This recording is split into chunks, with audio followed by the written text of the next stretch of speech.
Hello everyone, PallyTime here. Welcome back to Diablo 3. I made the plunge.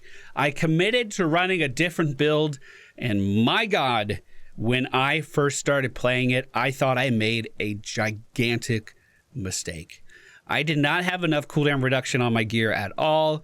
I went from an extremely durable tanky build to a build that dies on a whim.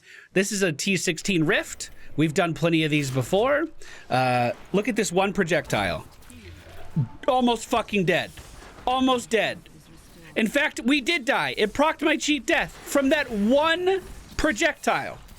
Isn't that ridiculous? Now, don't worry. We also deal a monstrous amount of damage.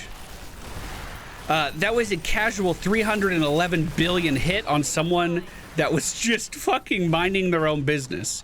Our new play style is spawning in these skeletons that will hopefully end the life of everything on the screen.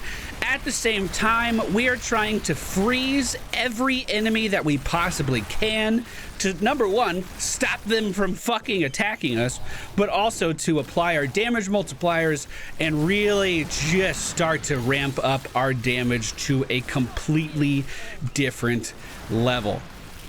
It's been a few days since I recorded, but I have been playing. When I did my best Rift, which was a 97, it put me at about a 350 on the leaderboard. We've been moved down a little bit since then. As of right now, we are 582. Pretty happy with that. Pretty happy with that. So we're on the leaderboard, boys. We're officially pushing. We're in the pushing phase. And I wanted to show you the build that I was going to be pushing with. So again, the idea is that we are gaining essence, sacrificing all of that essence to summon in these Skeletal Mages. And then our build is based around the idea of keeping ourselves safe with a very delicate build. But also, we need a lot of ways of getting that essence back so we can summon those mages again, because as of right now, I don't have any essence, and that's a bit of a problem. So the skills that we are using very quickly: Decrepify with Borrowed Time, Skeletal Mage with Singularity, Simulacrum, Reservoir. Notice that's a 2-minute cooldown. Bone Armor with Dislocation. This is the stun that we've used previously. Very, very good. Land of the Dead, Frozen Lands, another 2-minute cooldown, a skill we're very used to. It allows us to use any of our corpse-based abilities while the duration of this skill is out. And it also freezes everything on the screen, which is very, very strong. And then we have Devour with Cannibalize. You could also use Devour with Satiated. I like Cannibalize a little bit more because we have an item that's sacrificing our maximum health all the time, and getting that health back is a little important to me, although we are also spawning a lot of Regen Globes for another reason. So like I said, I think it's personal preference here. I like Cannibalize. Satiated probably gives you a little bit more toughness. In our passive skills, we are using the Final Service. When you take lethal damage, you don't die. At least once. Blood is power. After losing 100% of our maximum life through self-sacrificing abilities, we are going to gain 20% cooldown reduction. When you have two 2-minute cooldowns, 20% cooldown off of that is pretty nice. Overwhelming Essence increases your maximum essence by 40. This is very, very important because our Skeletal Mages gain power based on the amount of essence that we are sacrificing. So the more essence we have, the better off we are. And to go along with that, Reservoir increases our maximum essence by 100%. So keep that in mind. And then Life from Death, consuming a corpse has a chance to spawn a health globe. So our maximum essence right now is 310. That is with our Paragon points spent in maximum essence as well. So 310 doubled is 610. That's with Simulacrum up. This lasts for a really long time and drains our health as we are using it. If we pop Land of the Dead, we can then use Devour to consume an infinite number of corpses. As you can see, these corpses are generating Regen Globes as well. That brings our maximum essence up to 620. And then when we spawn a mage with this new maximum, that mage is going to deal more damage because it was summoned with more essence. To help with this, we are using 2 items to help with the essence part. We are using Relena's Shadow Hook Every point of maximum essence increases your damage by 0.5%. If you have 620, that's a hell of a lot over the normal cap, so that is getting a lot of value for us here. And we've also crafted the Reaper's Wraps. By the way, I didn't know that these could be primal. I didn't know that crafted gear could be primal. Rolled perfectly. This is my first perfect piece of gear. Physical damage, which is what our Skeletal Mages do. Intelligence, vitality, and critical hit. The effect of this particular piece of gear, health globes restore 30% of your primary resource. So, if we summon in our mages, and we are not able to cast Land of the Dead and continue to devour, we can go over and pick up these little health globes, and it acts like a regen globe in Heroes of the Storm, basically. And it gives us our essence back, so we can then cast some more skeletons to keep our damage going. Now, ideally, I have enough cooldown reduction, at least in my head. That's what I'm aiming for. There are obviously multiple ways to play this build. In fact, the person who's on the tippy top of the leaderboard with a 125 clear right now is going for pure damage. I'm not doing that. We're going for cooldown reduction. That's what I'm trying to do. But with enough cooldown reduction, ideally, I could have these skills up all the time. And to help that, we are using the, God, I always say this weird. Messerschmitt's Reaver reduces the remaining cooldown of one of your skills by 1 second when you slay an enemy. Hopefully we're killing people fast enough that it's taking decent chunks out of our Land of the Dead cooldown as well as our Simulacrum cooldown. We've also rolled cooldown on every item I possibly can. So 10% on my weapon, 8% on this ring. I don't have it on my other ring. 8% on my gloves, and I can get a little bit more on my necklace, as well as 8% on my offhand. I went from having 0% cooldown reduction 2 videos ago to having a passive 60. We also have the diamond in our Leoric's crown, which is giving us another 12.5%. So I guess more than that because of the increased effect on that. We'll go into that in a second, but I still, even with all of this, don't feel like I have enough cooldown reduction at all. I still fall short sometimes. And I think the reason for that is I sacrifice so much of my other damage to get that cooldown reduction that I'm simply not killing stuff fast enough for the Reaver to really take effect. So keep that in mind if you're looking at this and you're trying to follow along. I think I committed too much to CDR, and I should probably change something. Like an easy adjustment we can make would be to put in, I thought I already put one in, a convention of elements into the cube. That would give us extra elemental damage, 200% extra elemental damage. That's another damage multiplier we could have in there. I went for cooldown reduction, and you'll be able to see how it plays. I'll do some gameplay after this. We're also using the Scythe of Cycle. Your secondary skills deal 400% more damage when Bone Armor is active.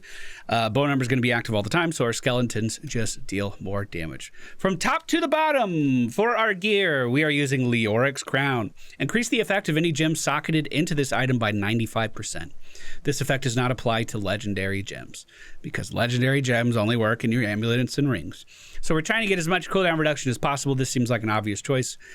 This is ancient. A lot of my gear is ancient. We're just missing a couple pieces now. But that's a significant portion of our CDR. If we take that off, we go from 60% down to 48. So we definitely need that. Hot off the presses today. Finally got it. It's an ancient Resess Volition. However, I thought the CDR was capped on that, and it's not, so maybe I'll swap it back to my old one. However, Ancient Peace, Skeletal Mages grant the effect of Gift of Death. What that means is when these guys die, they leave a corpse behind, and we can devour that corpse to get more essence. So by losing them, they help us build the next one. Now look how much essence we got back. Is this necessary? Absolutely not. But it does help. It does help, especially when you have 10 Skeletal Mages out at a time. We're then using the Requiem Serre Plate. This causes our Devour to restore an additional 93% essence and life. And when Devour restores essence or life above our maximum, the excess is granted over 3 seconds. So we can suck up more than our maximum of 610 essence. It doesn't actually show it here. I don't really know why. But we can suck up more than our maximum, 620, excuse me. And then that obviously would apply more damage to our mages as well. Tasker and Theo with cooldown reduction at 8% increases the attack speed of your pets by 42%. This item is pretty mandatory. We are using the Haunted Visions Amulet. Simulacrum now drains 5% of your maximum life every second and lasts twice as long. So we're using that with Blood as Power. The idea is that we're sacrificing a lot of our health with this. We're getting that health back with regen globes and additional devours, but it's also going to be reducing the cooldown of our very long skills by 20% eventually, whenever it drains enough health. Reaper's Wraps we already talked about. These rolled great. They cannot roll cooldown reduction, so crit damage is the way to go, as well as physical. You could use Dainty's Belt as your... I don't know if it's actually called Dainty's, but it's definitely called Dainty's, but I don't know if it's called Dainty's Belt. But it gives you damage resistance based on having a cursed enemy nearby, and we are using Decrepify, so we are going to be cursing enemies. However... Again, I felt like I just needed more cooldown reduction, so I went with the Vigilante belt. It's the only belt that can run cooldown reduction on it, so another 8% there is definitely helping. We are using the Circle of Neluges of All with 8% cooldown reduction. What this does is allow us to raise an additional skeletal minion, and our minion is going to last an additional 2 seconds. That can roll up to 4 seconds. So a little unfortunate that we're only sitting at 2 as I knock some cans over. So basically, when we are just sitting here by ourselves, we summon additional 2. When we have our Simulacrum active, we actually summon 4 additional Skeletal Mages at a time. So that's very, very good for our damage output and quality of life. Crispin Sentence, I think every single one of these I've gotten now rolls with attack speed, and I don't really know why. But no CDR here. I think that's hurting me a little bit. But you deal 100% increased damage to enemies that are slowed, which we're proccing with our Bane of the Trapped all the time, by the way. And you deal 300% damage to enemies that are affected by any other type of crowd control effect. So, Land of the Dead freezes every enemy on screen. Then Bone Armor stuns any enemy next to me. And if I really get in trouble, the Bottomless Potion of Fear will fear enemies that are nearby, giving me that 300% bonus in those 3 scenarios. And ideally, we always have Land of the Dead up to continue killing stuff. Ideally. Swampland Waders, these are made by witch doctors. They are the only pants that can roll elemental damage. Our element is physical. I know that doesn't make a lot of sense, but all you got to do is make a level 1 witch doctor and then upgrade some items in the cube. I got this fairly quickly and was lucky that mine was ancient. We are using Tragul's Corroded Fang for a 182% increase in damage on cursed enemies. Our curse of choice, Decrepify, Borrowed Time. So as long as we have that curse on someone, our mages are going to deal an additional 182% increased damage. Our Illusory Boots, these come from bounties as well. These ended up rolling ancient as well, which I'm very happy with. It took quite a few bounties to get one that was ancient, but I really like it. These just allow me to move where I need to move. You saw how much damage a projectile can do to me on Torment 16. So if I need to move and there's an enemy in my way, I don't want to be body blocked by the enemy. So these just allow me to pass through them. Now, my Iron Rose is just equipped because it has a hell of a lot of defenses on it. We do have that 8% cooldown reduction on it as well. The effect of this is not benefiting me at all. Ideally, I'm looking for an offhand that has crit, cooldown reduction, and Skeletal Mage damage increases. However, not any luck finding one of those yet. So I've been rolling talismans today. I'm going to continue to roll those, and hopefully we get an ancient one that fits that category. Man, such a mouthful. So I hope you understand the combinations here. I do think...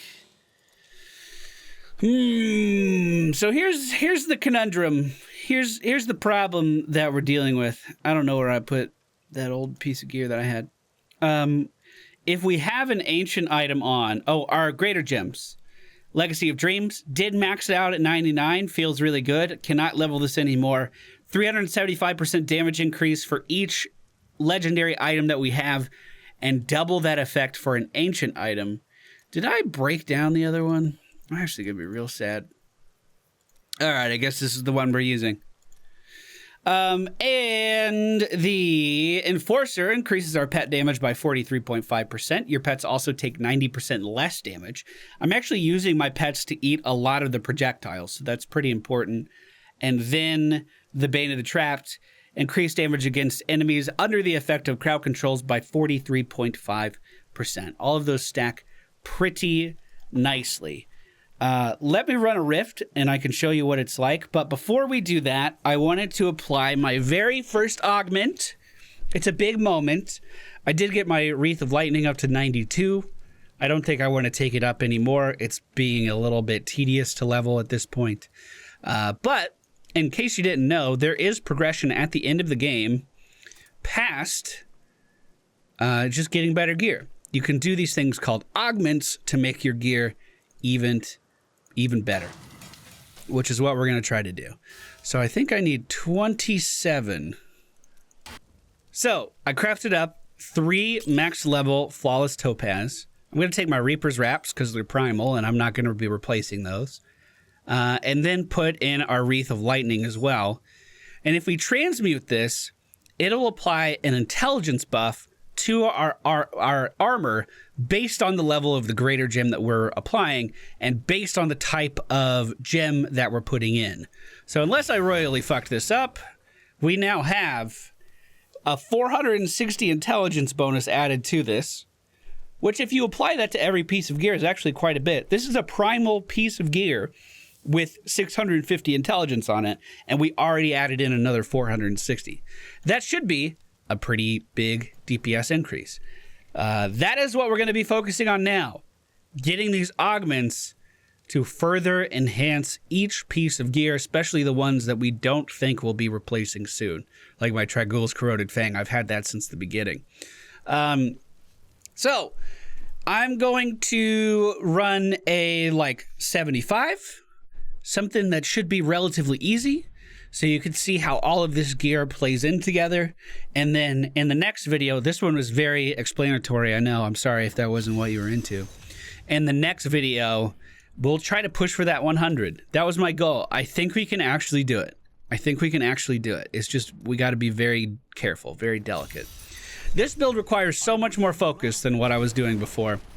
So we're going to pop the AoE freeze very, very early on. Let's get our bone armor applied. And I'm just trying to focus our mages on various enemies on the screen right now. The Land of the Dead has ended, but we can recast it again. The ability to recast it again is a mixture of our cooldown reduction, but also our items in the cube that are allowing me to get that CDR every time we kill someone. So it really does add up as long as you're able to keep up with the damage and keep pushing. It makes kind of speed clearing greater rifts like this super duper easy peasy. Really fucking easy, actually. We're gonna go ahead and grab this power shrine. Not like we really fucking need it. Power pylon, excuse me. I wanted to say shrine and pylon at the same time. Luckily for us, most enemies have remained frozen for the majority of this. Our cheat death did proc at some point. Something did hit me and kill me. But as you can see, as long as we can freeze stuff on the screen, we actually don't have too much to worry about. I am going to need to get close to something just to apply bone armor one more time. There we go, we did it. And this just rips through enemies like hot butter. There's no resistance at all. All of our damage is single target, but every single time our mages cast on something, they are killing it instantly. Just instantly. So the real problem comes into play when I'm not able to keep that buff up. That's when we have to play very defensively. Sometimes I just back up entirely and wait for my cooldowns to come up. I play very scared with this build. I play very cautious. Someone stopped by the stream yesterday when I was playing this, or I guess on Friday. I'm recording this on Sunday. Someone stopped by the stream on Friday and was like, does your build not have a teleport? And I was like, hell no, dude. Teleporting in would just get me killed immediately. So we're kind of hitting that scenario where this isn't off cooldown yet, but I still need to be summoning mages. We're not devouring anything at the moment. So during that time, we just have to focus on gathering those regen globes whenever we get from consuming a corpse.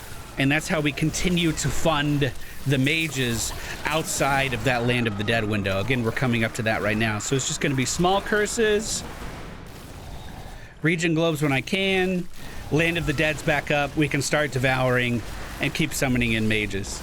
There's a very yin-yang approach to this. You can't do one thing without the other. Channeling pylons are fantastic because it takes a lot of the fear out of the gameplay. I could just summon minions constantly and they just completely annihilate everything. Now, does the squishiness of this build, is it worth it? Is it worth playing scared? Is it worth being delicate in a game where literally a stray arrow could fucking pierce my skin and kill me? Like, that's all it takes, one projectile. Well, look at our fucking boss damage, and you tell me if you think it's worth it. Because bosses die just that fast on a 95. It's actually ridiculous how fast we can kill bosses. It's insane. So I have to start leveling up another gym. I do think it's going to be our good old Wreath of Lightning. I'm going to try to get it back up to 95, apply it to another piece of gear, and then keep on keeping on upgrading everything as much as I can. Now, next video, I will try to push for that 100 using this build. I just wanted to make sure you guys understood all of the mechanics that were in play, and I hope I explained it adequately and explained some of my decisions to go for more CDR over just pure damage output, because if I can keep everything on the screen frozen, then I'm going to be pretty happy. Thank you guys for watching. Do hope you enjoyed, even though it was just me talking for a long time. I'll go ahead and put that in the queue, but actually rolled really poorly. Do something good with a bad roll. Beautiful. Take care, everyone. Have a good night. Stay safe. And I'll see you guys next time. Oh my God. I literally, right after that video, walked over here and reforged our ring. Oh my God. Okay, it even rolled a socket. Do I keep the attack speed or do I keep the resource cost reduction? Maybe attack speed? Oh my God. Well, we're going to be able to get cooldown reduction on it, that's for fucking sure. I don't think resource just I don't want to fuck this up, dude. I don't want to fuck. If I keep the resource cost reduction, does that make it so I can get a little bit more out of my maximum essence? I don't know, dude. I don't know. I don't need attack speed. I know that for sure. I most definitely do not need attack speed. All right. Oh, cannot fucking believe that. Well, pretty soon we're gonna have that whole right side fucking primal, boys. Pretty fucking soon.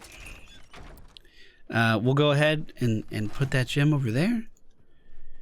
And that feels... That's a huge damage increase because this wasn't even ancient before. Damn, what's that bring our cooldown reduction up to? 63.92%. Fuck yeah, dude. Awesome. Awesome, awesome, awesome.